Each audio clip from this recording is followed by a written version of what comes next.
Welcome to a quick demonstration of teleporting using a third-party viewer. Please remember we're using third-party viewers for Second Life, that not all are approved. So the two things you need to keep in mind are that you want to use an approved vendor from Linden Labs.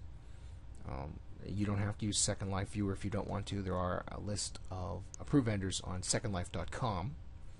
And the other is to be aware that each vendor has its own privacy policy, and that you want to make sure that whatever privacy policy is given or used on the viewer you choose, that you agree with it. So those two things are important to keep in mind. Now, teleporting. Who wouldn't love to teleport? Got an hour commute? Bang, no problem. You're there. Now, we can't do it in the real world, but we can do it in Second Life. As a matter of fact, teleporting is one of the main ways, if not the main way, of getting from place to place. So I want to give you a couple of quick tools and tips using this third-party viewer, which is Phoenix, which as of the date of this recording, which is July 25th, 2011, is an approved viewer. Please double check again before using it.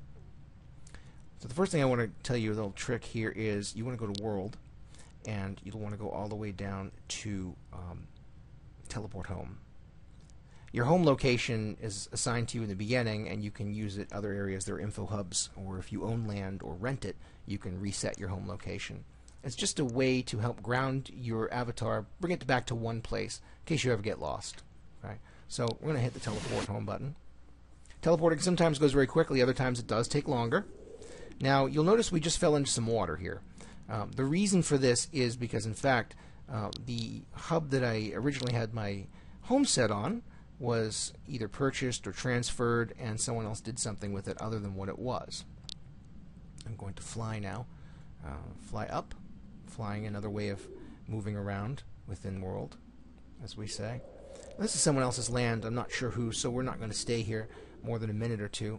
I don't see any security devices that tell us to leave, but to be perfectly fair, we'll do the proper etiquette, which is to leave. Now, there are many ways we can leave. One thing we want to probably do is, if you go to Phoenix, this list here, you can go to another thing that'll help us, which is teleport history. Okay, also accessed, by the way, by hitting Alt-H. This tells you where you are. This is your most recent location and where you just came from. So if you get lost and you say, "Oh, I really like that sim I was just on," no problem. Go down there to Phoenix, go enable the teleport history, and click on the place you just were, and you will go back. And here we are again. I want to make sure we stop flying so we land. I'm going to pan back around so you can see me.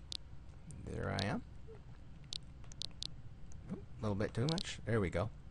Now I'm going to show you one more little trick, again with Phoenix, and this is a third-party viewer trick, at least in the current version.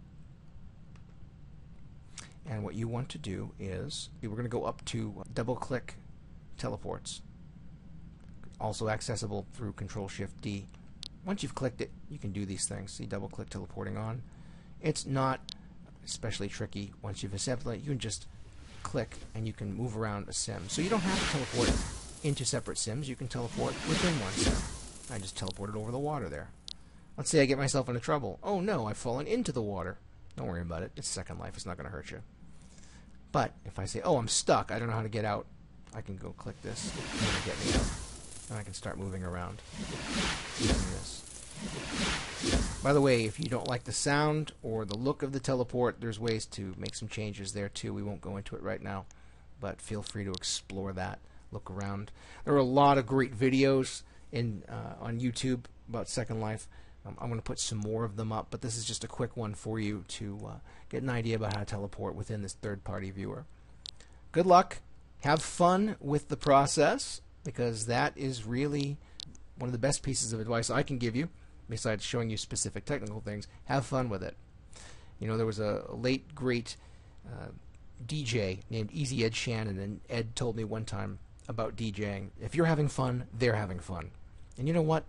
It works for teaching too, quite often, especially in a new environment or sometimes unfamiliar environment such as Second Life.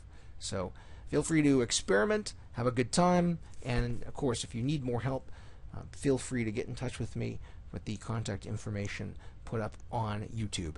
Thank you. Have a good night.